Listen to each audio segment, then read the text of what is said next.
she stood there in my wedding dress, the one I'd saved for 3 years to buy, the one with hand-sewn pearls and silk imported from France. My sister, smiling at her own altar, wearing my dream while I sat in the back row in a borrowed black dress. But what she didn't know was that I had something of hers too, something that would turn her perfect day into the moment everyone discovered who she really was. Because when someone steals your dreams, you don't just take them back. You make sure they never forget why they shouldn't have touched them in the first place. I'd love to know which corner of the globe you're watching from.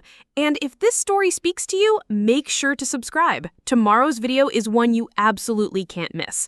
My name is Elena Castillo, and this story begins 6 months before my sister Vanessa's wedding in the dusty storage unit where I thought my dreams were safe.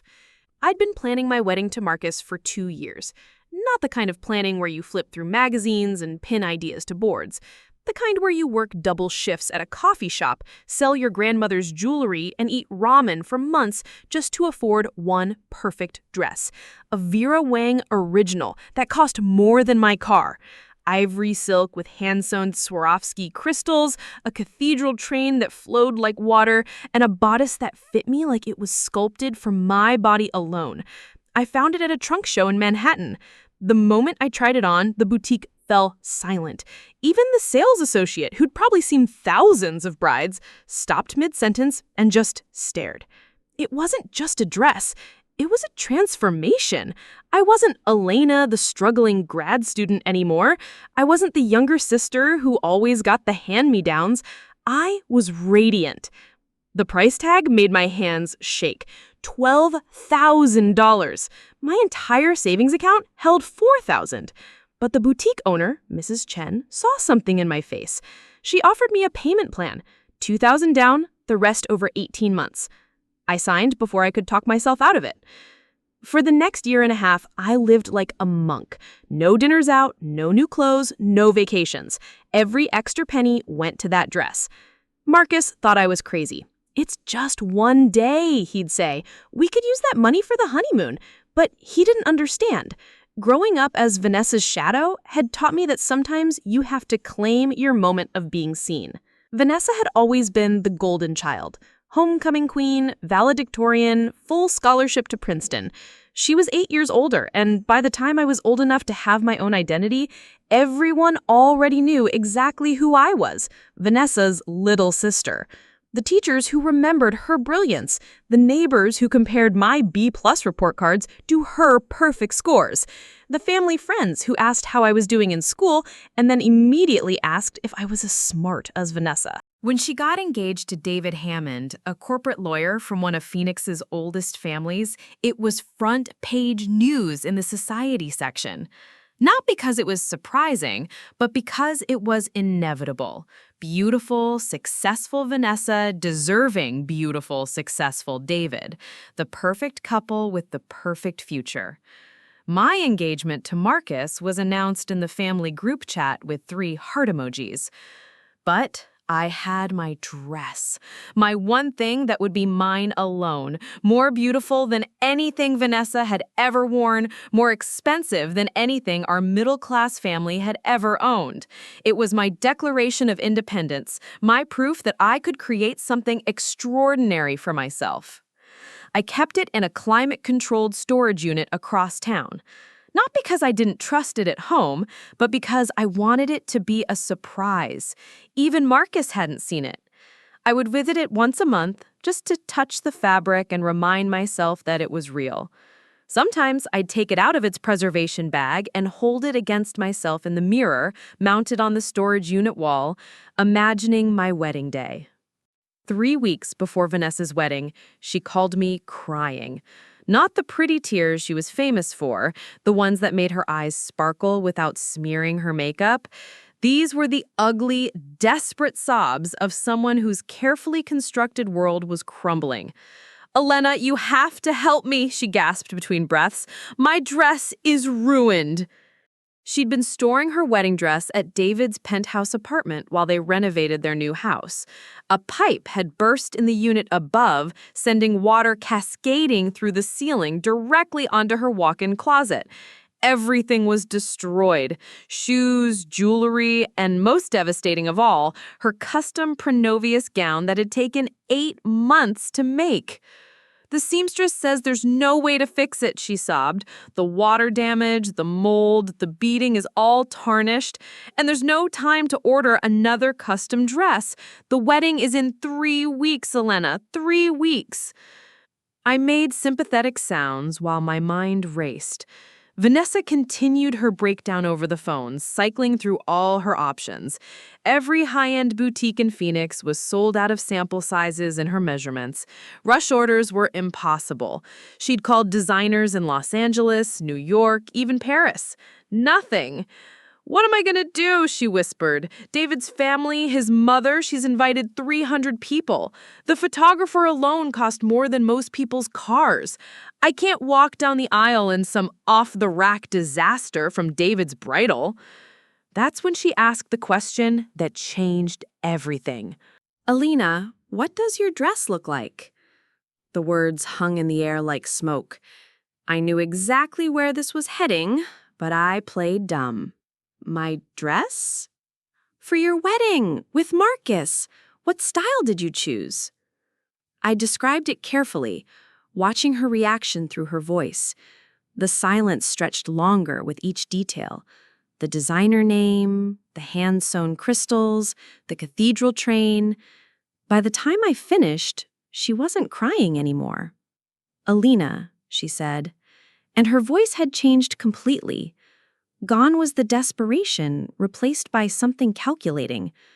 "We're almost the same size now, ever since you lost weight last year." I had lost weight.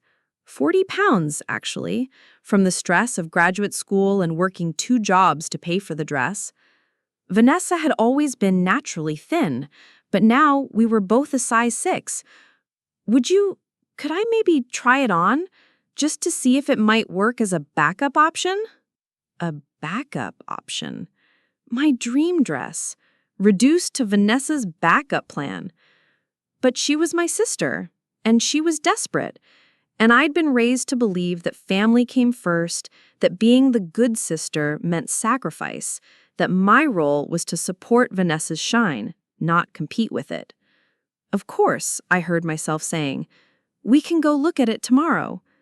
The next afternoon, I led Vanessa to the storage unit. She followed me through the maze of concrete hallways, her heels clicking against the floor. I punched in the code, rolled up the metal door, and there it was, hanging in the back corner, protected by layers of preservation plastic, my Vera Wang. Vanessa gasped when she saw it. Actually gasped.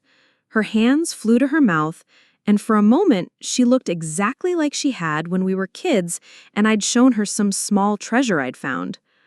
"Alina, this is gorgeous! This is absolutely gorgeous!" I unzipped the preservation bag with careful hands, the way Mrs. Chen had taught me. The dress seemed to glow in the fluorescent light of the storage unit. Every crystal caught the light, the silk shimmered like liquid moonlight. "Try it on," I said, though every cell in my body screamed against it. There was a small changing area behind a curtain that I'd set up for my monthly visits. Vanessa disappeared behind it with the dress. I heard the whisper of fabric, the soft sound of zippers, and then silence. When she emerged, I understood why she'd gasped. The dress wasn't just beautiful on her, it was perfect. More perfect than it had ever been on me, if I was being honest. Where it had been elegant on my frame, on Vanessa, it was transcendent. The bodice hugged her curves flawlessly, the skirt flowed around her like she was floating, and the cathedral train spread behind her like she was already walking down the aisle of a cathedral. She looked like a princess. No, she looked like a queen. "Oh my God," she breathed, turning to see herself from every angle in the mirror. "Elena, this is the most beautiful dress I've ever seen." I watched her fall in love with my dress the same way I had 18 months earlier. I watched her imagine herself in it, picture her perfect wedding day, see herself as the radiant bride she'd always planned to be. "It fits perfectly," she said, running her hands over the bodice, "like it was made for me." That stung, because it hadn't been made for her. It had been made for me, altered to fit my measurements, paid for with my sacrifice. "The question is," she continued, still admiring herself, "would you be willing to let me borrow it? Just for the ceremony? I'll be so careful with it, I promise. And afterward, it'll be exactly as it was. You'll still have your perfect dress for your wedding." Borrow? She wanted to borrow my wedding dress? I thought about all the reasons to say no. It was my dress, bought with my money, chosen for my day. I thought about how I dreamed of walking down the aisle to Marcus wearing this exact gown, how I'd imagined the look on his face when he saw me in it. But I also thought about Vanessa standing there, more beautiful than I'd ever seen her, desperate and vulnerable in a way she rarely allowed herself to be. I thought about 300 wedding guests, about David's family, about the social pages that would cover the wedding, about how humiliated she would be if she showed up in something lesser. I thought about being the good sister. So I said, "Okay." The relief that flooded her face was so profound that I almost convinced myself I'd made the right choice. She threw her arms around me, careful not to wrinkle the dress. "Thank you," she whispered. "Elena, thank you so much. You're saving my life." A lot of love and effort went into bringing this story to life. If you're enjoying it, we'd be so grateful if you'd subscribe to our channel. Now, back to where we left off. We made arrangements for her to pick up the dress the week of the wedding. Professional cleaning before and after, insurance coverage, a signed agreement that she would return it in perfect condition.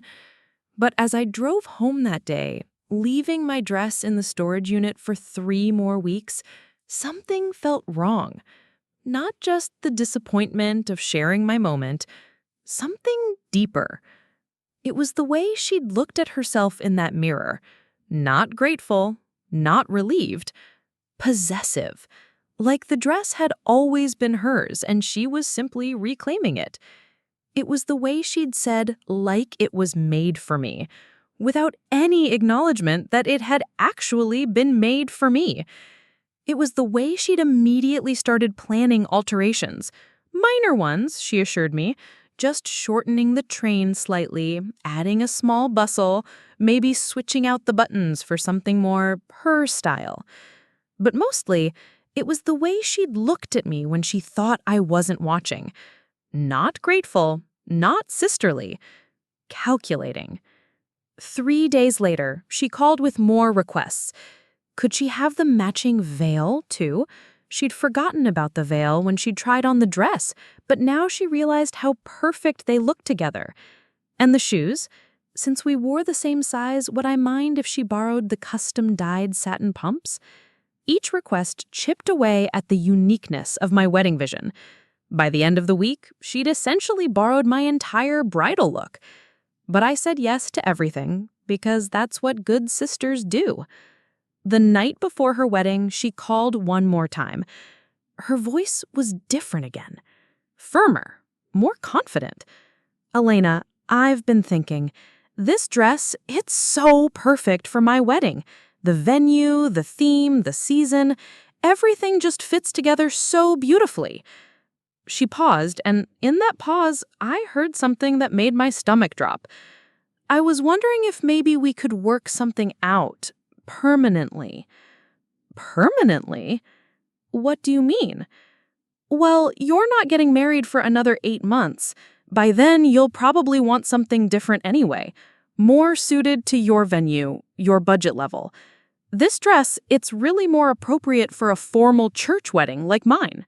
She was explaining to me why my dress was wrong for my wedding. I could pay you for it, of course. Fair market value. It would solve both our problems. I get to keep the perfect dress for my perfect wedding, and you get the money to buy something more suitable. Suitable! My $12,000 Vera Wang was unsuitable for my wedding? Think about it, she continued. This way, when people see photos of my wedding, they won't be expecting to see the same dress again at yours. It would be awkward, don't you think, wearing the same gown that was just featured in the society pages? She was right, and we both knew it. Phoenix wasn't that big. The same people who would see her wedding photos would be at my wedding. The same photographers who would capture me in my dress would remember it when they saw me wearing it months later. She was stealing more than my dress. She was stealing the impact, the surprise, the moment of being breathtaking. I need to think about it, I said.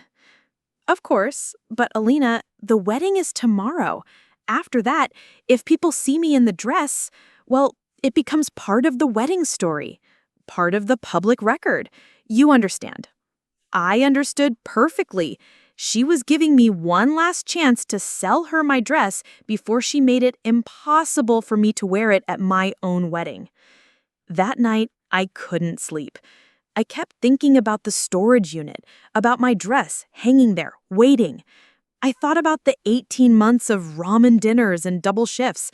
I thought about the moment I'd tried it on and felt transformed. And I thought about Vanessa standing in front of 300 people tomorrow wearing my transformation.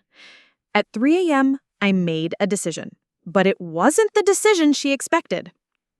I got dressed, drove to the storage unit, and punched in my code. The metal door rolled up with its familiar screech. There was my dress, exactly where I'd left it. But tonight, I wasn't just visiting. Tonight, I was taking inventory. I started with Vanessa's things. She'd been using our parents' house as her wedding headquarters, and I had a key. I knew exactly where she kept everything. Her jewelry, her shoes, her makeup, her carefully planned timeline for tomorrow. And most importantly, her backup dress. The simple sheath she'd bought years ago for a friend's wedding, just in case of emergencies. Size 6, ivory, plain but elegant enough for a ceremony. I also knew something else. Something I'd discovered completely by accident 3 weeks earlier when I'd borrowed Vanessa's laptop to print my thesis. Her email was still logged in, and in her sent folder, I'd seen something that changed everything. Love messages. Dozens of them. But not to David. To someone named Connor Price. Someone who worked at her law firm. Someone who was definitely not her fiancé.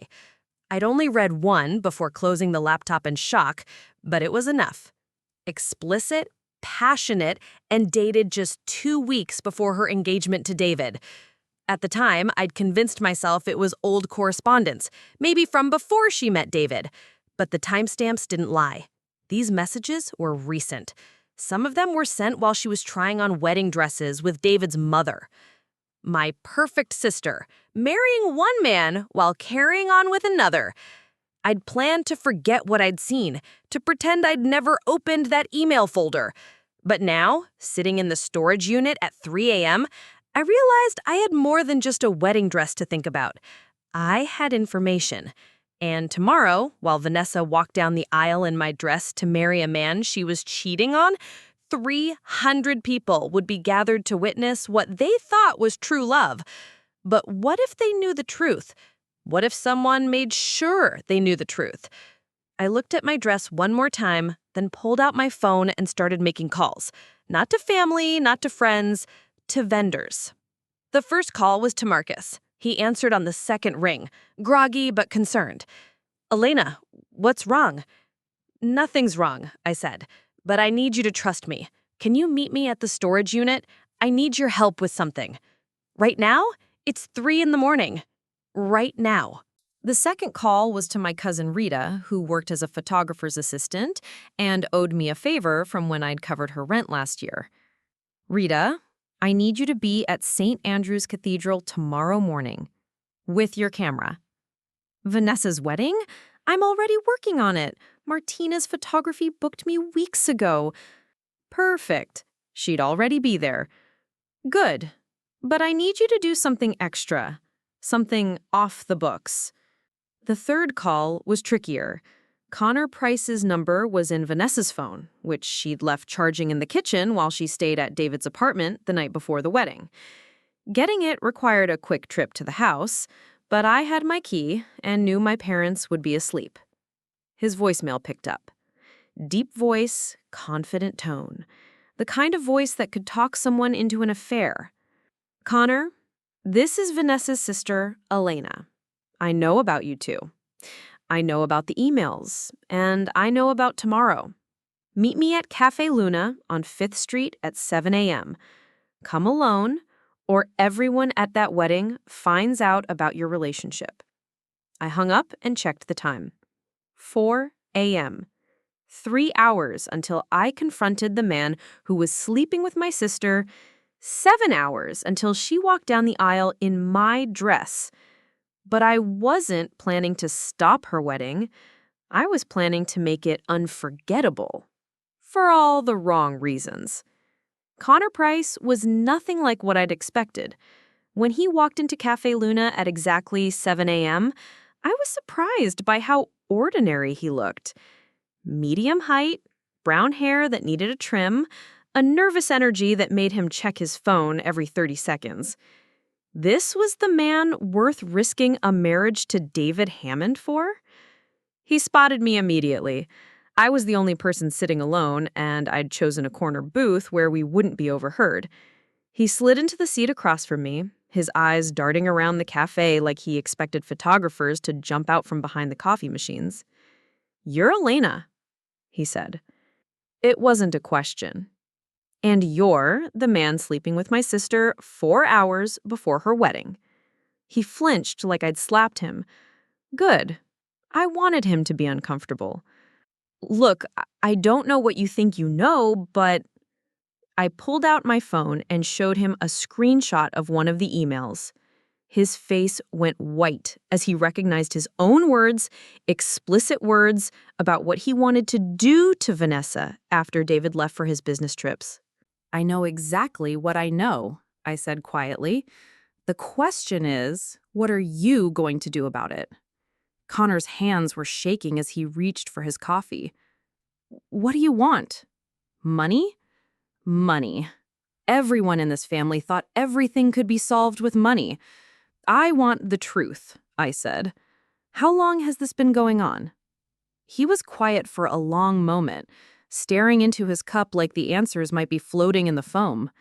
When he finally spoke, his voice was barely above a whisper. 2 years. It started 2 years ago, right after she got engaged. 2 years. Vanessa had been planning her dream wedding to David while carrying on with Connor for 2 years.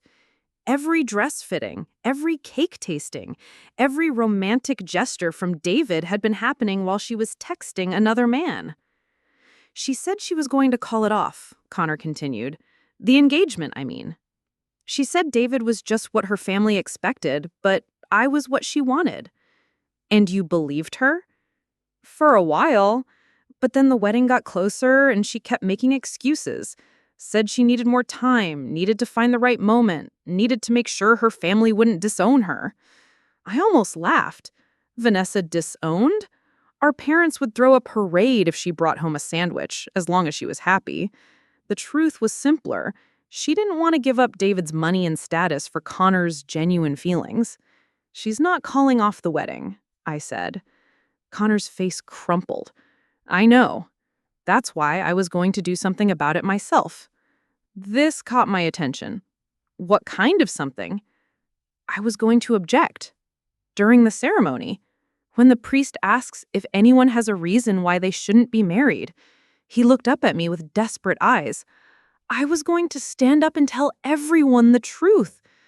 I stared at him. This ordinary-looking man was planning to blow up Phoenix Society's wedding of the year in front of 300 guests. It was either incredibly brave or incredibly stupid. "And then what?" I asked.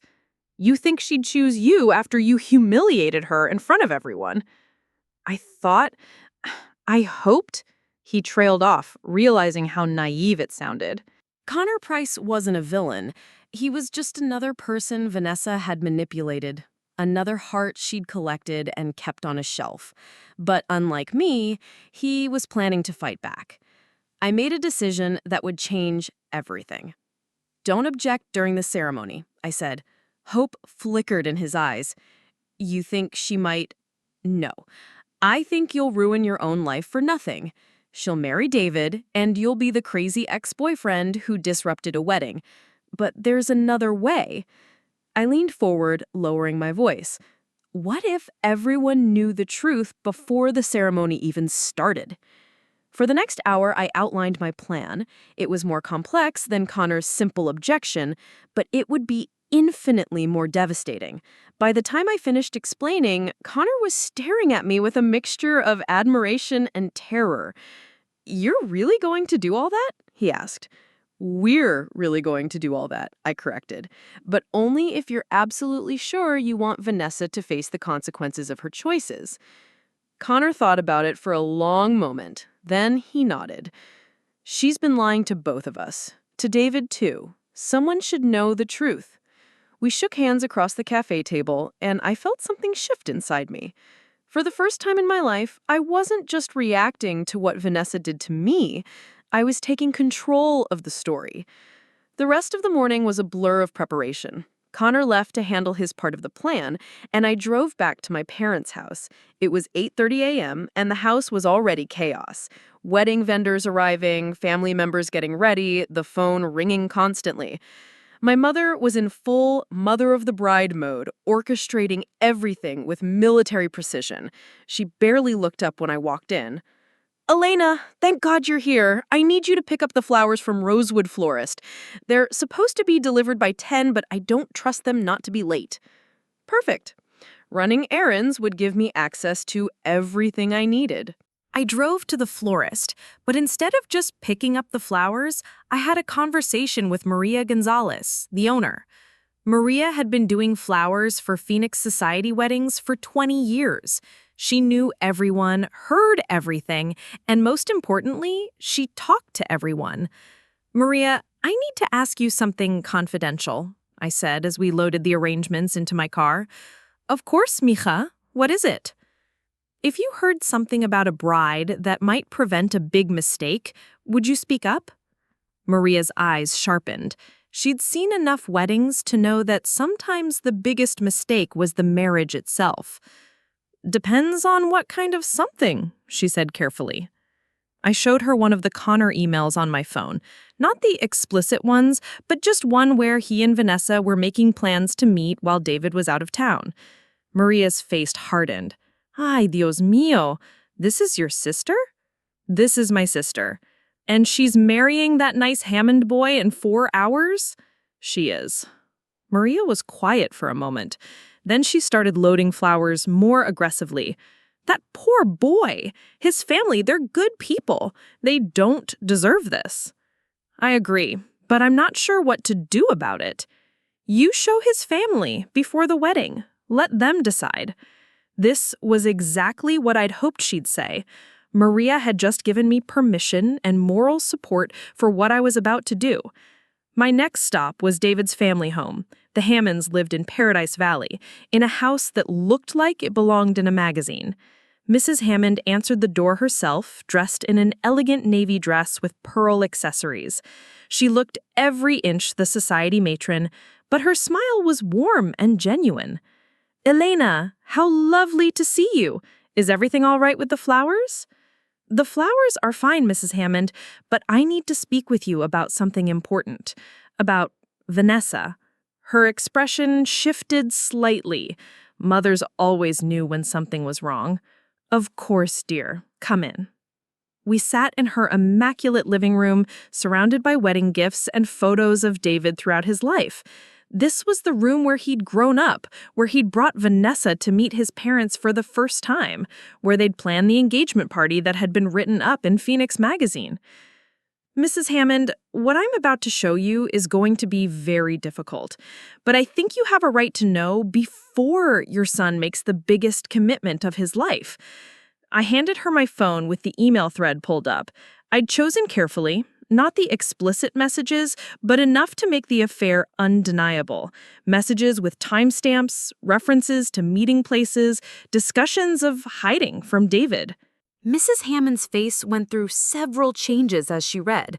Confusion, then understanding, then a cold anger that made her look exactly like the powerful woman she was. "How long has this been going on?" she asked, her voice deadly calm. "At least 2 years, according to Connor." "And you're sure these are authentic?" I showed her how to scroll through the email thread, how to check the timestamps, how to see the pattern of communication. Mrs. Hammond was no fool. She'd run charity organizations and social committees for decades. She knew how to evaluate evidence. "Why are you showing me this?" she asked finally. It was the question I've been preparing for. "Because David deserves to know the truth before he commits his life to someone who's been lying to him. Because your family deserves to know who they're welcoming into their family. And because I can't stand by and watch my sister destroy a good man just because she's too selfish to make a choice." Mrs. Hammond set down the phone and looked at me for a long moment. "This will destroy the wedding." "The wedding is already destroyed. I'm just making sure everyone knows it before it's too late to matter." She nodded slowly. "What do you need from me?" For the next hour, Mrs. Hammond and I worked together to coordinate the most civilized destruction of a wedding Phoenix had ever seen. She called David, who was getting ready at his best man's apartment, and asked him to come home immediately. She called her husband at his office and asked him to cancel his morning meetings. She called the priest and asked if they could have a private meeting before the ceremony. But most importantly, she called her sister Margaret, who happened to be married to the editor of Phoenix Society magazine. Margaret, who would be at the wedding with her photographer husband, documenting what was supposed to be the social event of the season. "Margaret," Mrs. Hammond said into the phone, "I need you to do me a favor. Bring your camera to the wedding today. All of your cameras. I think this might be a story worth documenting, but probably not the kind Vanessa is expecting." While Mrs. Hammond made her calls, I drove back to my parents' house to execute the next phase of the plan. The house was even more chaotic now. Vanessa had arrived and was getting ready in her childhood bedroom with a team of hair and makeup artists. I could hear her laughing through the door, completely oblivious to what was unfolding around her. I found my mother in the kitchen, directing the catering staff who were preparing the pre-ceremony refreshments. "Mom, I need to talk to you about something serious." She looked up from the champagne glasses she was arranging. "Elena, whatever it is, can it wait? We have a wedding to get through." "Actually, we might not." That got her attention. I showed her the same emails I'd shown Mrs. Hammond, watching my mother's face cycle through the same emotions. But when Mrs. Hammond got angry, my mother got defensive. "This could be fake," she said immediately. "People can manipulate emails, create fake conversations. Call Connor yourself. His number is in Vanessa's phone." "I'm not calling anyone. Elena, I don't know what's going on with you lately, but this jealousy has to stop." Jealousy. Of course that's what she'd call it. "This isn't about jealousy, Mom. This is about Vanessa lying to everyone, including herself. Your sister is getting married in 3 hours to a wonderful man who loves her. Whatever issues you have with her, today is not the day to air them." I realized then that my mother had already made her choice. Even if she believed the evidence, even if she knew Vanessa was making a mistake, she would prioritize the appearance of the perfect wedding over the reality of what was happening. "Fine," I said. "But when this all comes out, remember that I tried to tell you first." I left her in the kitchen and went upstairs to check on Vanessa. Her bedroom door was open, and I could see her sitting in front of her vanity mirror while a makeup artist applied her lipstick. She looked radiant, exactly like a bride should look. But knowing what I knew, her glow looked different. Less like happiness and more like the satisfaction of someone who thought she was getting away with something. "Elena," she called when she saw me. "Perfect timing. I wanted you to see the final look." I stepped into the room, surrounded by the controlled chaos of wedding preparation. Hair tools and makeup brushes covered every surface, the air heavy with hairspray and perfume. And there, hanging on the closet door, was my dress. It looked different than I remembered. She'd made alterations, just as she'd warned me she would. The train was shorter, the neckline slightly lower, small pearl buttons added to the sleeves. It was still my dress, but it was becoming hers. "What do you think?" she asked, turning to face me fully. She was beautiful. More beautiful than I'd ever seen her, actually. The makeup artist had emphasized her eyes, making them look larger and more dramatic. Her hair was swept up in an elegant chignon with small pearl pins scattered throughout. She looked exactly like the princess bride she'd always dreamed of being. "You look perfect," I said, and I meant it. David is going to be stunned. Something flickered across her face at David's name, so quickly I almost missed it. Guilt? Regret? Or just annoyance that her perfect moment was being interrupted by thoughts of the man she was actually marrying? "Are you nervous?" I asked casually. "Not nervous," she said, turning back to the mirror. "Just excited to start the next chapter." The next chapter, with David's money and social status while keeping Connor as her emotional escape. She really thought she could have everything. "Elena," I said carefully, "are you sure David is what you want? I mean, really sure?" She looked at me in the mirror, and for a second, I saw something vulnerable in her eyes, something that looked like doubt. "Of course I'm sure," she said, but her voice was slightly less confident. "David is perfect for me. He's everything I could want in a husband. Everything except the passion she had with Connor. Everything except the emotional connection that made her risk her entire future." It's just that marriage is forever, I continued. Once you walk down that aisle, there's no taking it back. No more options, no more possibilities. Now she turned to face me directly. "Alina, what are you trying to say?" This was my moment. I could tell her about Connor's plan to object. I could show her the emails I'd copied and give her one last chance to make the right choice. I could be the good sister one more time and try to save her from herself. Instead, I smiled. "I'm just saying that I hope you get everything you deserve." She relaxed, interpreting this as sisterly support. "Thank you. That means a lot." The makeup artist finished with her lipstick and stepped back. "All done, Miss Monroe. You look absolutely stunning." Vanessa stood and walked over to the dress. My dress. She ran her hands over the fabric with obvious pleasure, already imagining herself in it. "Elena, I can't thank you enough for letting me borrow this. It's absolutely perfect for today." Borrow. She was still calling it borrowing, even though we both knew she had no intention of giving it back. "Actually, Vanessa, I have some news about the dress." She looked up, suddenly alert. "What kind of news?" "I've been thinking about what you said yesterday, about buying it from me permanently." I paused, watching her face light up with hope. "And I've decided that you're right. It really is more suited for your wedding than mine." The relief that flooded her face was almost comical. "Really? Oh, Elena, that's wonderful. I was so worried you might change your mind." "There's just one condition." Her expression became cautious. "What kind of condition?" "I want to wear something of yours to the wedding today. As a way of honoring the trade we're making." "Of course! You can borrow anything from my closet. What did you have in mind?" I smiled, thinking about the simple ivory sheath hanging in her apartment closet. The backup dress she'd forgotten about in all the excitement of wearing mine. "I'll figure something out," I said. "Don't worry about it." As I left her room, I could hear her on the phone with someone, probably Connor, her voice low and excited, telling him about the dress, about how perfect everything was going to be. She had no idea that in less than 2 hours, her perfect day would become her worst nightmare. And unlike every other time in our lives, I wasn't going to be there to clean up the mess she made. I was going to be the one making it.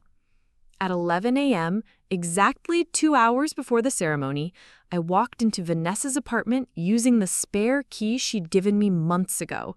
The place was empty. She was at our parents' house getting ready, and David was at his family's home dealing with what I assumed was a very difficult conversation with his parents about the emails. I moved through the apartment with purpose. Vanessa's backup dress hung exactly where I remembered it, a simple ivory sheath she'd worn to her law firm's holiday party 2 years ago. Size 6, elegant enough for a wedding ceremony, but nothing compared to my Vera Wang. It would have to do. But the dress wasn't why I was really there. I needed something much more valuable, access to Vanessa's laptop and her apartment's security system. The laptop was easy. Vanessa had never been good with passwords, always using variations of the same combination, her birthday, her initials, and David's birthday. It took me 3 tries to get into her email account. What I found there was worse than I'd expected. The Connor emails were just the beginning. There were messages to 2 other men, casual flirtations that had never progressed to affairs, but showed a pattern of seeking attention outside her relationship. There were complaints about David to her college friends, calling him boring and predictable and exactly what my parents want but not what I need. Most damaging of all, there was an email thread with her maid of honor, Jessica, discussing something called the contingency plan. I opened it with growing horror. The contingency plan wasn't about calling off the wedding. It was about hiding the affair better. Vanessa and Jessica had discussed ways to keep Connor in her life after the marriage, including renting an apartment under Jessica's name where they could meet, and creating fake work events that would explain Vanessa's absences. She wasn't planning to end the affair. She was planning to institutionalize it. I took screenshots of everything, then set up something that would ensure maximum impact. Using Vanessa's own email account, I composed a message to Connor with a timestamp set for exactly 1 hour before the ceremony. The message was simple. Can't do this anymore. David deserves the truth. It's over between us. I scheduled it to send automatically, then deleted all traces of the scheduled message from her sent folder and browser history. When Connor received it in an hour, it would look like Vanessa had had a last-minute attack of conscience and was cutting him loose to protect her marriage. But that wasn't the real masterpiece. The real masterpiece was the security system. Vanessa's building was one of those new luxury complexes with smart home technology throughout. Every apartment had cameras in the hallways, and residents could access the footage through an app on their phones. What Vanessa didn't know was that her settings were configured to automatically upload all footage to cloud storage, including the cameras in her own hallway. I scrolled back through weeks of footage until I found what I was looking for. Connor Price entering and leaving Vanessa's apartment on multiple occasions while David was out of town. The timestamps matched perfectly with David's business trips that Vanessa had complained about in her emails to Jessica. I compiled the most damning footage into a short video file, complete with dates and timestamps. Connor arriving with flowers and champagne. Connor leaving early in the morning in the same clothes he'd worn the night before. Vanessa kissing him goodbye in the hallway where she thought no one could see them. The video was devastating, not because it was explicit, but because it was undeniable. These weren't text messages that could be dismissed as fake or taken out of context. This was visual proof of an ongoing affair documented by Vanessa's own security system. I uploaded the video to a private YouTube account I'd created that morning, titled The Truth About Vanessa Monroe, and set it to unlisted so only people with the direct link could view it. Then, I copied that link and prepared to distribute it at exactly the right moment. My phone buzzed with the text from Marcus. "Whatever you're planning, I hope you know what you're doing. I did know. For the first time in my life, I knew exactly what I was doing. At noon, I drove to St. Andrew's Cathedral, where wedding vendors were making final preparations. The flowers were arranged, the photographer was testing lighting angles, and early guests were beginning to arrive. Everything looked perfect for Vanessa's dream wedding. I parked across the street and watched through my car window as the scene unfolded. Mrs. Hammond arrived with David, both of them looking strained. David's face was pale, and he moved like someone in shock. Good. He'd seen the emails. Connor's scheduled message to Vanessa would have sent 10 minutes ago. I wondered if she'd seen it yet, if she was frantically calling him while trying to maintain her bride facade for the hair and makeup team. My phone rang. Vanessa's name on the screen. Elena, thank God. Something terrible has happened. I could hear the barely controlled panic in her voice. What's wrong? Connor sent me the most awful message. He's saying we're over, that David deserves the truth. I think he's planning to do something at the wedding. Perfect. She thought Connor was going rogue, that her secret was about to be exposed by a desperate ex-lover. She had no idea the real threat was sitting in a car across from the church, watching her world prepared to implode. Oh no, I said, injecting just the right amount of concern into my voice. What are you going to do? I don't know. I tried calling him, but his phone goes straight to voicemail. Elena, if he does something stupid at the ceremony. Maybe you should tell David, I suggested innocently. Explain the situation before Connor has a chance to twist it. The silence on the other end of the line told me everything. Vanessa had never seriously considered telling David the truth. She'd assumed she could manage Connor the same way she'd managed everyone else in her life. I can't, she whispered finally. David would call off the wedding. His family, they'd never forgive me. So what's your plan? Another pause. Then, in a voice that sounded more like the calculating woman I'd grown up with, she said, I need you to find Connor. Talk to him. Convince him to stay away from the wedding. She wanted me to clean up her mess. Again. Vanessa, I don't even know Connor. Why would he listen to me? Because you're my sister. Because you're the only person who knows about this who isn't emotionally involved. Please, Alina, I'm begging you. There it was. Vanessa Monroe, begging. If I hadn't been so angry, I might have felt sorry for her. I'll see what I can do, I lied. But you need to be prepared for the possibility that this might all come out today. It can't come out. It can't. Elena, my entire life is built around this marriage. If it falls apart, she'd have to face the consequences of her choices, just like everyone else in the world. After hanging up with Vanessa, I walked into the cathedral. The space was magnificent, all soaring ceilings and stained glass windows. Hundreds of white roses and peonies created an aisle that looked like something from a fairy tale. This was where Vanessa had dreamed of walking in my dress toward a man she was betraying in front of people she was lying to. I found Rita setting up her photography equipment near the altar. She looked up when she saw me and raised an eyebrow. You look different, she said. More focused. I was wearing the simple black dress I'd worn to work yesterday, with pearl earrings I'd borrowed from my mother's jewelry box. Nothing fancy, nothing attention-grabbing. I wanted to blend into the background until the moment I stepped forward. Rita, remember that favor you agreed to help me with? The off-the-books photography? What do you need me to shoot? I handed her a piece of paper with specific instructions. At exactly 1:15, I need you to be positioned at the back of the church with a clear view of the center aisle. You're going to want to capture everything that happens in the next few minutes. She read the instructions, her eyes widening. Elena, are you sure about this? I've never been more sure of anything in my life. The guests were arriving now. Phoenix society, in all its polished glory, dressed in their finest attire and ready to witness what they thought would be the social event of the season. I recognized most of them, family friends, business associates, people who'd watched Vanessa and me grow up and had always known exactly which sister was destined for greatness. David's groomsmen took their positions at the altar. David himself stood at the front of the church, looking handsome in his black tuxedo but unmistakably nervous. Every few seconds, he glanced toward the back of the church, as if expecting Connor to burst through the doors with a dramatic objection.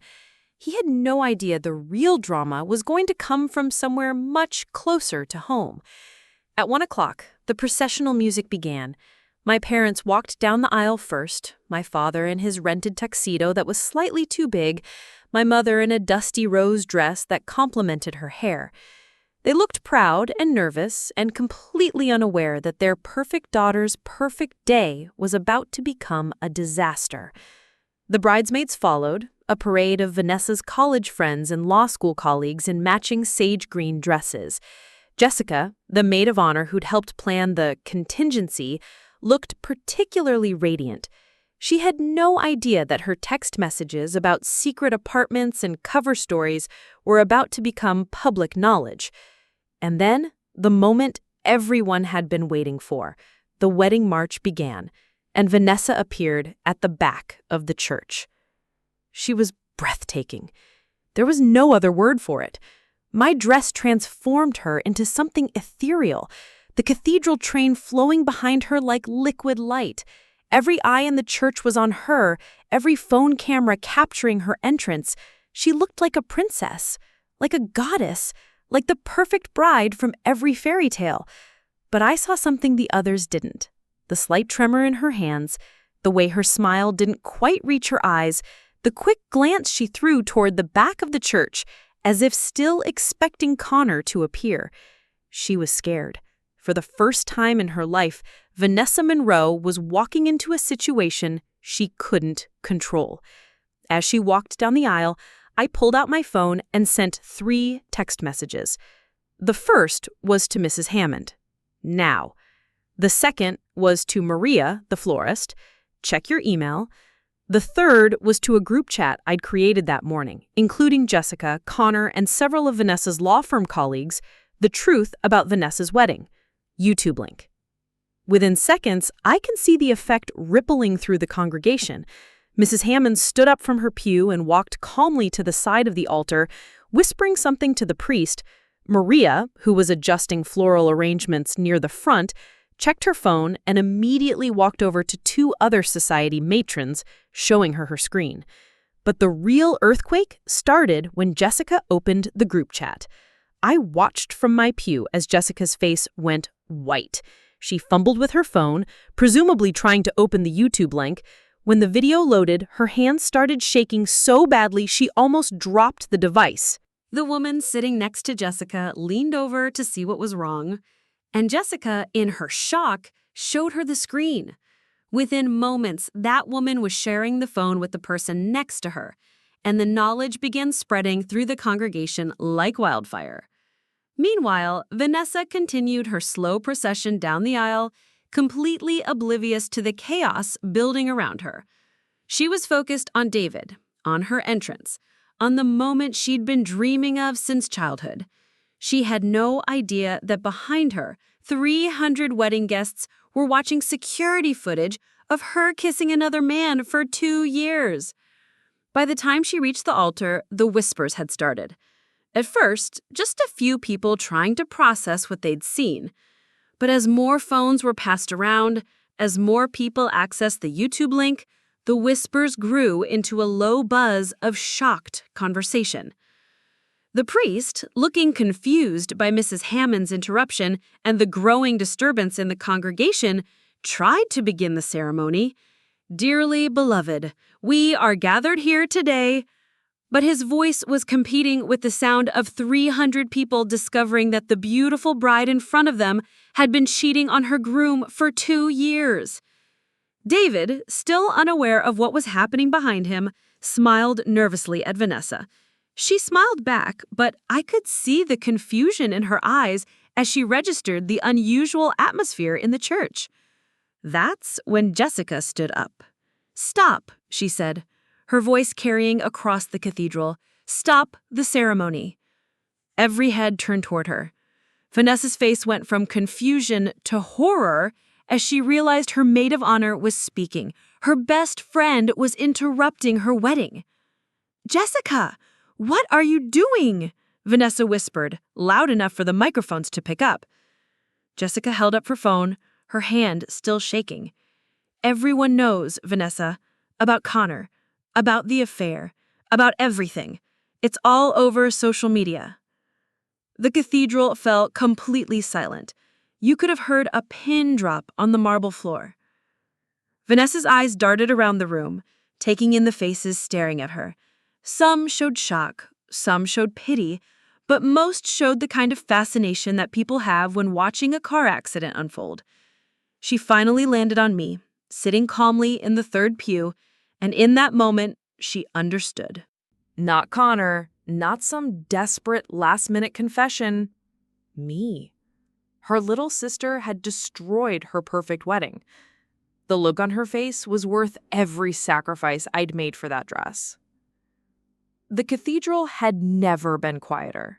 300 people sat in stunned silence, their phones glowing like tiny screens in a darkened theater, all showing the same devastating video. Vanessa stood frozen at the altar in my dress, her bouquet of white peonies trembling in her hands. David was the first to break the silence. He turned to face the congregation, his voice carrying clearly through the microphone system. "Is it true?"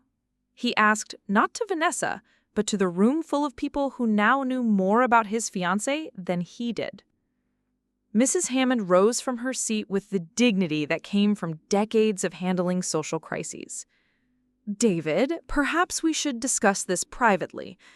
But David was done with privacy, done with protection, done with the careful management of appearances that had allowed the situation to develop in the first place. "No," he said firmly. "If everyone in this room has seen evidence of my fiancé's affair, then I think I deserve to see it too." Jessica, still standing with her phone in her hand, looked between Vanessa and David with obvious anguish. She'd been Vanessa's best friend for 8 years, her maid of honor, her co-conspirator in planning the contingency that would have made this affair permanent. But she was also a decent person who'd been manipulated into helping someone deceive a good man. "I'm sorry," Jessica whispered, walking toward the altar with her phone. "David, I'm so sorry." She handed him the device. As David watched the security footage of Connor entering and leaving Vanessa's apartment, his face went through the same progression of emotions I'd seen on everyone else. Confusion, understanding, and then a cold, devastating anger. But when he looked up at Vanessa, it wasn't anger in his eyes. It was something worse. Disappointment. 2 years, he said quietly. According to the timestamps, this has been going on for 2 years. Vanessa finally found her voice. "David, I can explain." "Can you?" he interrupted. "Can you explain why you agreed to marry me while you were in love with someone else?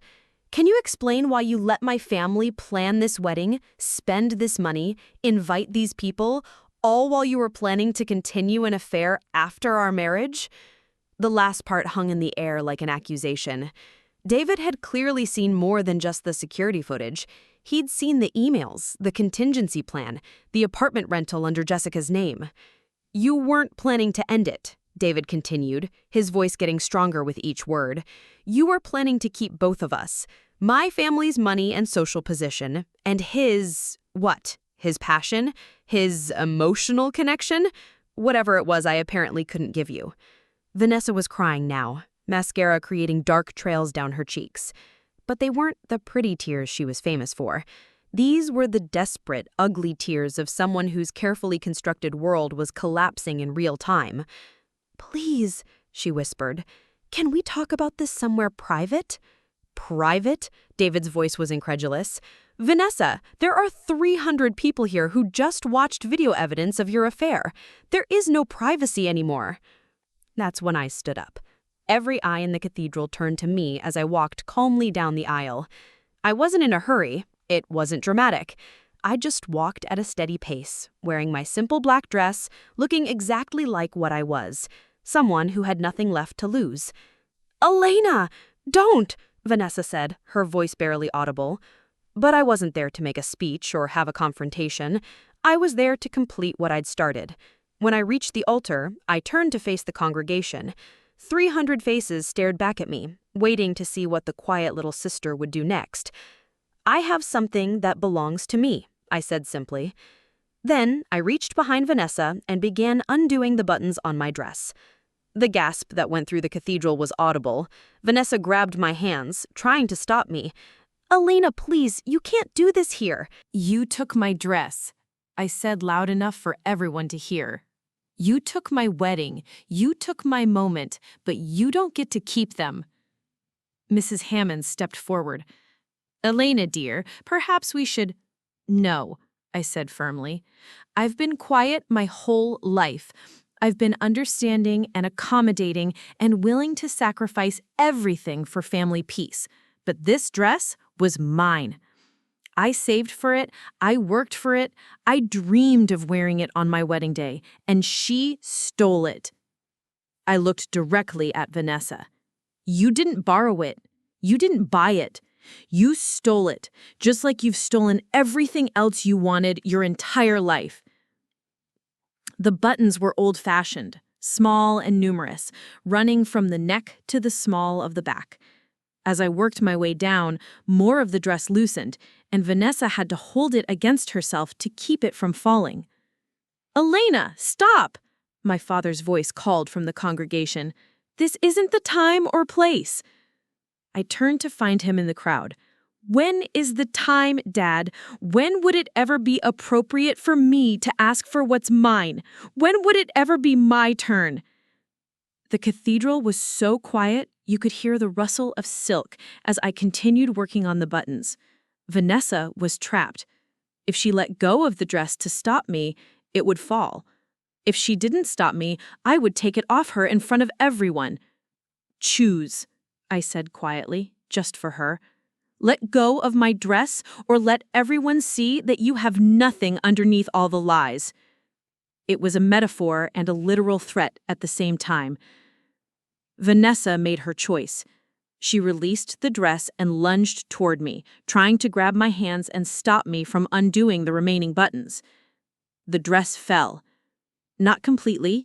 She caught it around her waist, but enough that the bodice collapsed, revealing the strapless bra underneath and making it clear to everyone in the cathedral that Vanessa Monroe was literally coming undone. The sound of 300 people gasping, talking, and taking pictures was deafening. "Help me," Vanessa whispered to Jessica, trying to pull the dress back up while maintaining some modesty. But Jessica stepped back. I can't be part of this anymore." That's when David removed his jacket and handed it to Vanessa. Even in his anger, even after everything, he was still enough of a gentleman to help her cover herself.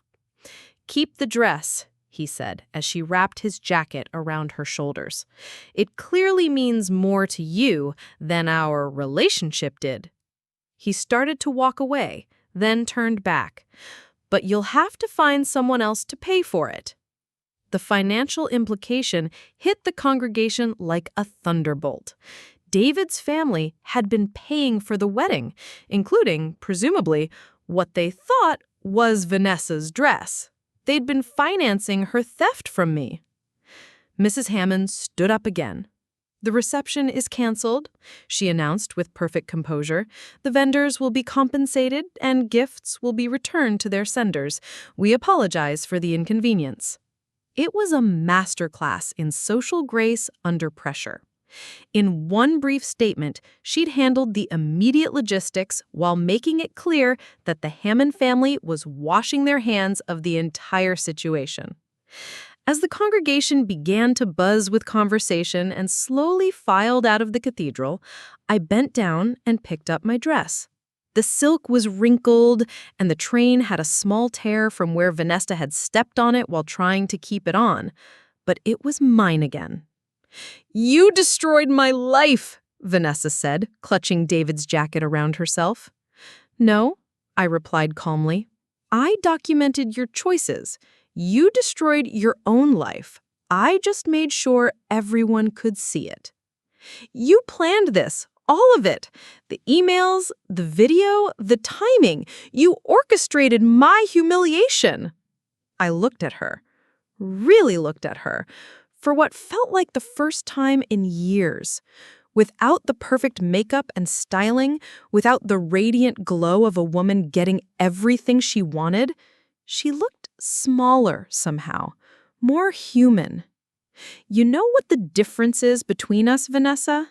You've spent your whole life taking things that didn't belong to you and convincing yourself you deserved them. I spent today returning something that was always mine. This dress wasn't worth ruining our family over. Our family was ruined the day you decided your happiness was worth more than everyone else's. The dress was just what finally made me stop pretending otherwise. Connor appeared at the back of the cathedral, having presumably arrived to execute his original plan of objecting during the ceremony. He took in the scene, the spattered congregation, Vanessa in David's jacket holding my dress, the obvious aftermath of a wedding that had gone very wrong, and his shoulders sagged with relief. He'd been prepared to be the villain in this story, the desperate ex-lover who destroyed a wedding. Instead, he was just another person who'd been deceived by someone who specialized in deception. "Vanessa," he called out hesitantly. She looked up at him with a mixture of longing and resentment. "Did you send that message? The one saying it was over?" Connor looked confused. "What message? I've been trying to call you all morning, but you weren't answering." I smiled. The scheduled message had worked perfectly, adding another layer of perceived betrayal to Vanessa's morning and making her feel abandoned from all sides. "It doesn't matter now," Vanessa said bitterly. "It's all over." But Connor surprised everyone by walking toward the altar. "Actually, I think this is the first honest moment we've had in 2 years." He looked at David, who was standing near the front pew, watching the scene unfold with the fascination of someone observing a disaster from a safe distance. "I'm sorry," Connor said to him. "You didn't deserve any of this. You're a good man, and she should have been honest with both of us from the beginning." David nodded, acknowledging the apology without quite accepting it. "She should have been honest about a lot of things." Then Connor turned to Vanessa. "I love you. I've loved you for 2 years, and I thought you loved me too. But what you were planning with the secret apartment and the lies, that's not love. That's possession." "Connor, no, let me finish. If you'd chosen me, really chosen me, I would have been the happiest man alive. If you'd chosen David, it would have hurt, but I would have respected it. But you chose yourself. You chose to have everything without risking anything, and that's not how love works." He looked around the cathedral at the remaining guests who were pretending not to listen while hanging on every word. "I'm done being your secret," he said, "and I'm done being your excuse for not committing to the man you agreed to marry." With that, Connor walked back down the aisle and out of the cathedral, leaving Vanessa truly alone for the first time in the entire disaster. My parents finally made their way to the altar, looking like they'd aged 10 years in the past 30 minutes. My mother's carefully applied makeup was streaked with tears, and my father kept running his hands through his hair in a gesture of complete bewilderment. "Elena," my mother said, her voice barely controlled, "how could you do this to your sister?" The question I'd been waiting for my entire life. How could I finally put myself first? How could I finally demand what was mine? How could I finally refuse to sacrifice my happiness for someone else's convenience? "How could I do this?" I repeated. "Mom, she stole my wedding dress. She was planning to continue an affair after her marriage. She manipulated everyone in this room, including David and his family. And your question is how I could expose it? She's your sister. And I'm hers? When did that ever matter? My father stepped forward. Elena, there were other ways to handle this. Private ways. Were there? I asked, because I tried the private way first. I showed Mrs. Hammond the evidence and gave her the choice of how to handle it. I tried to tell you this morning, and you refused to listen. I even asked Vanessa directly if she was sure about marrying David, and she lied to my face. I gestured toward the chaos around us. This isn't the result of my choices, Dad. This is the result of her choices finally having consequences. Rita appeared at my elbow, her camera equipment slung over her shoulder. Elena, I got everything you asked for. The whole thing is documented. She showed me the back of her camera, scrolling through dozens of photos. Vanessa's entrance in my dress, the moment Jessica stood up, David's face when he saw the evidence, the dress falling, my calm expression as I walked down the aisle. These are going to be everywhere by tonight, Rita said quietly. Social media, news outlets, everywhere. This is going to be the most talked about wedding disaster in Phoenix history. I looked at the images, at the photographic evidence of Vanessa's humiliation and my revenge. A year ago, the thought would have horrified me. The idea of our family drama being public gossip would have sent me into a panic. Now, I felt nothing but satisfaction. Good, I said. Let everyone see what happens when you steal someone's dreams. As the cathedral continued to empty, I walked back to my pew to collect my purse. My dress was folded carefully over my arm, silk and crystals catching the light from the stained glass windows. Jessica intercepted me before I reached the door. Her sage-green bridesmaid dress was wrinkled, and her makeup was as destroyed as Vanessa's. Elena, I need you to know that I never meant for it to go this far. I stopped and looked at her. Jessica had been Vanessa's friend since college, but she'd also been kind to me over the years. Not protective, but not dismissive either.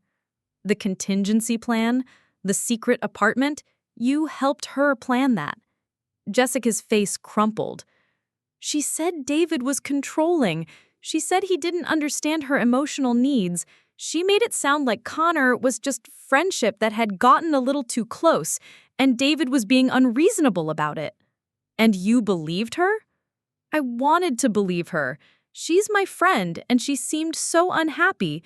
But when I saw those emails, the security footage, the timeline of the affair, Jessica shook her head. She lied to me too. She lied to everyone. I nodded. That's what Vanessa does. She finds your weakness, your desire to help, your need to be needed, and she uses it. The difference is, most people eventually figure it out. How long have you known? About Connor? 3 weeks. About who she really is? My whole life.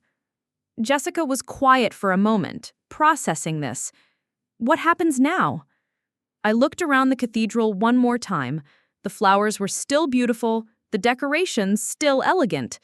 It could have been a perfect wedding for someone who deserved it. Now, I said, now Vanessa gets to learn what it's like to live with the consequences of her actions, and I get to plan my own wedding, in my own dress, without worrying about being overshadowed by someone else's lie. As I walked out of St. Andrew's Cathedral, carrying my dress and my dignity, I could hear Vanessa behind me, still trying to manage the disaster, still trying to control the narrative. But her voice was getting smaller with each step I took away from her. For the first time in my life, I was walking toward my own story instead of away from hers. The story of Vanessa Monroe's wedding disaster spread through Phoenix like wildfire through dry brush. By Sunday evening, barely 24 hours after I'd walked out of St. Andrew's Cathedral with my dress, the video had been shared over 50,000 times across various social media platforms. But it wasn't just the security footage anymore.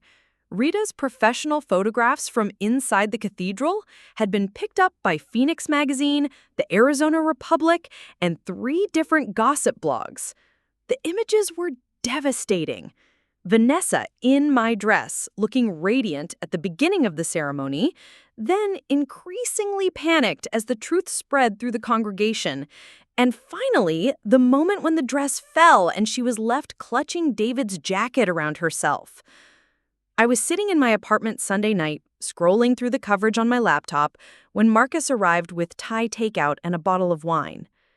"You've been avoiding my calls," he said, setting the food on my kitchen counter.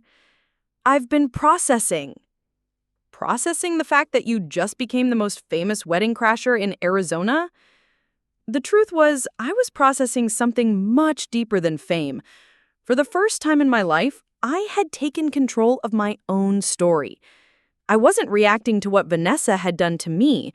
I had actively chosen my response and executed it perfectly.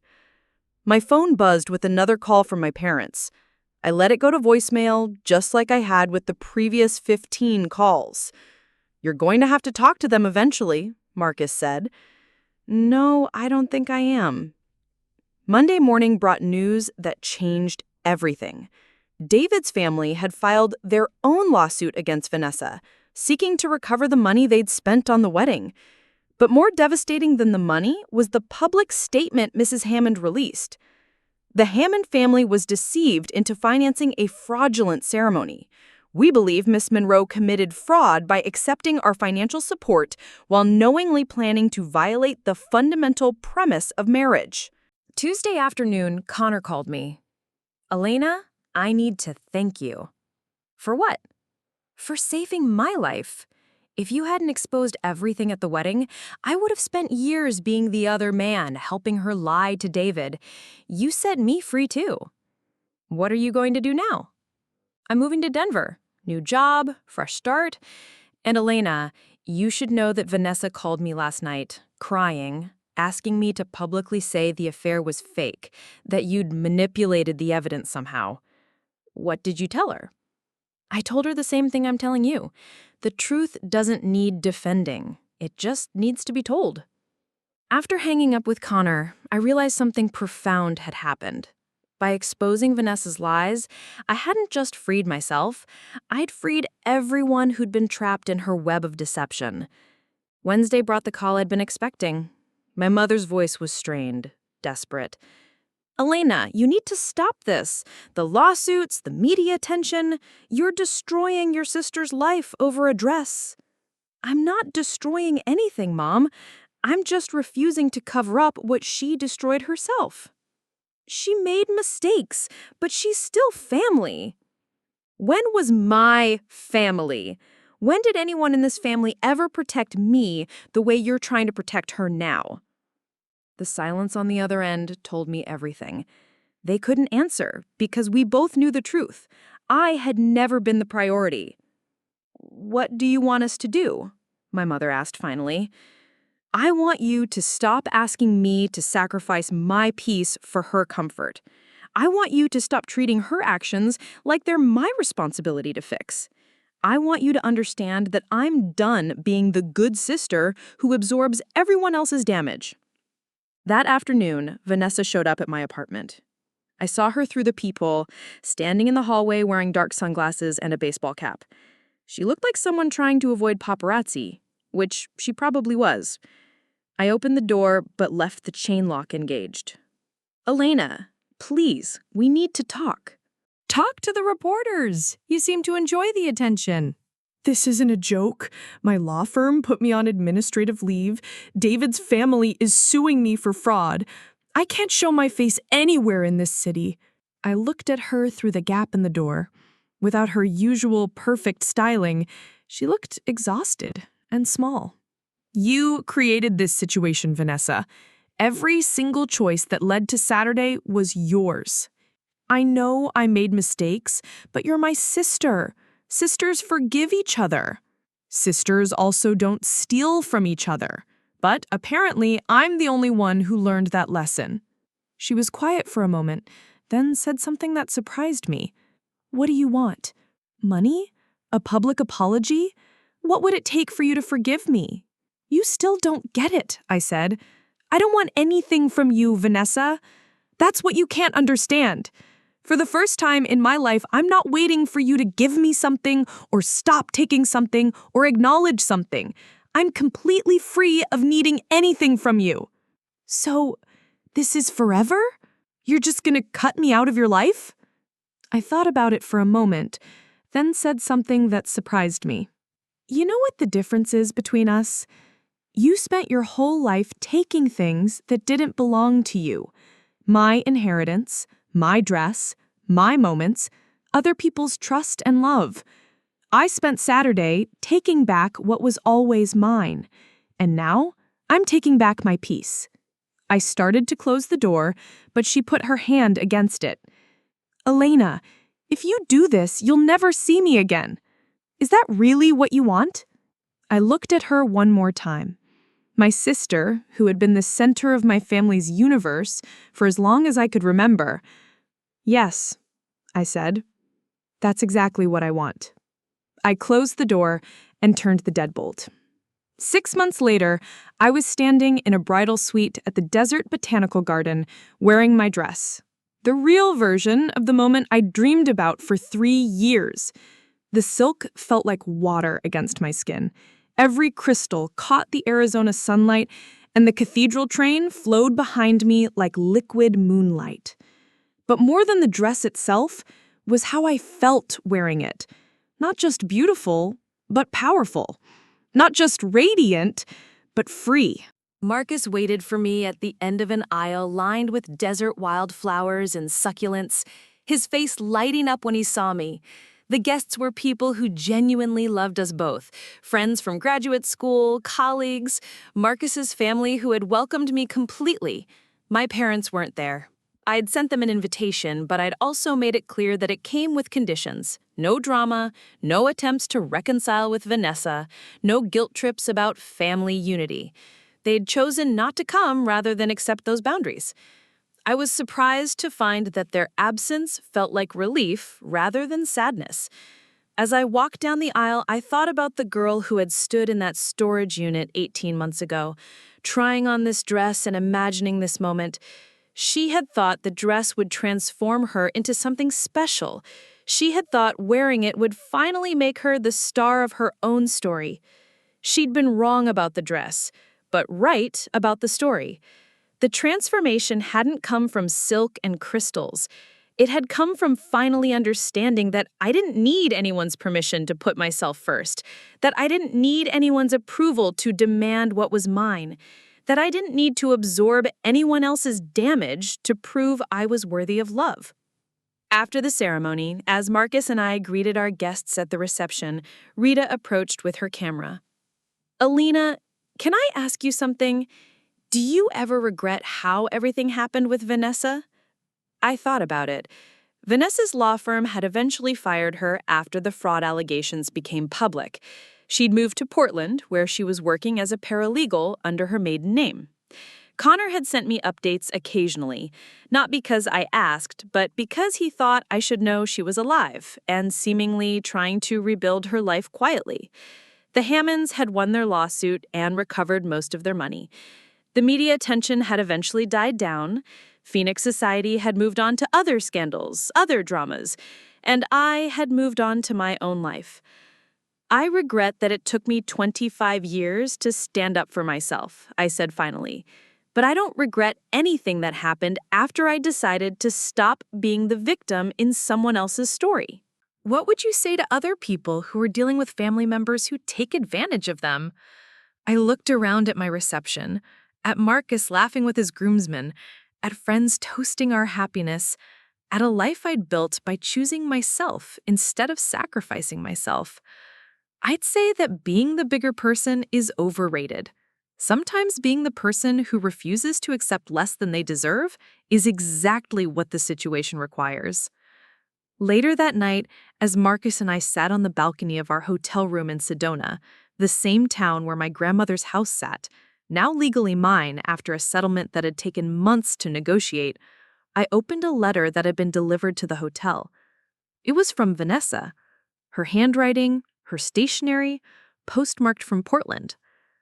Elena, it read, I know you probably won't read this, but I had to try. I've been in therapy for 6 months, working through why I made the choices I made, why I always felt like I had to take instead of earn.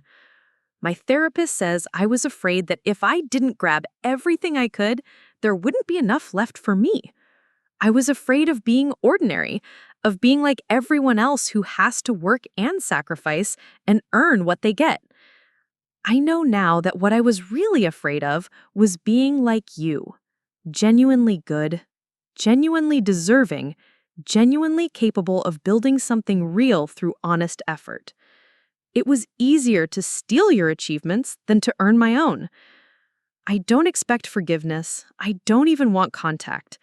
I just wanted you to know that you were right about everything, and I'm sorry it took losing everything to understand what I had taken from you. I hope your wedding was everything you dreamed of. You deserved to wear that dress, and you deserved to be the star of your own story. I'm sorry I tried to steal that from you, too. Your sister, Vanessa. I read the letter twice, then folded it and put it in my purse. Not because I was ready to forgive her, but because it was the first honest thing she had ever said to me. "What was that?" Marcus asked. "An apology. Finally." "How do you feel about it?" I thought about it, looking out at the red rocks of Sedona glowing in the moonlight. Relieved, not because she apologized, but because she finally told the truth about why she did what she did. It confirms that I was right to protect myself from her. Marcus took my hand. And now we build our own story without anyone stealing our moments or diminishing our happiness or making us feel like we have to earn what we've already worked for. As I sat there in my wedding dress, legally married to a man who loved me completely, in a place that now belonged to me, I realized that the girl who had bought this dress 3 years ago had been wrong about everything except one thing. The dress hadn't transformed me, but wearing it on my own terms, in my own story, surrounded by people who genuinely celebrated my happiness, that had been transformational.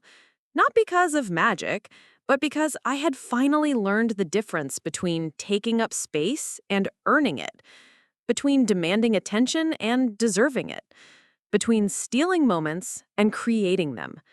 I was no longer Vanessa's little sister, the victim of her choices, the supporting character in her drama. I was Elena Castillo Martinez, successful graduate student, devoted wife, owner of property, and maker of my own decisions. And if my family wanted a relationship with that person, they would have to accept her completely, boundaries, standards, and all. If they couldn't, that was their loss, not mine. Because for the first time in my life, I knew exactly what I was worth, and I was never accepting less again. Looking for more? We've got 2 amazing stories ready for you right on screen. If this one touched you, these are absolutely worth your time. Click to watch them now. And hey, subscribe and hit that bell to never miss our latest uploads.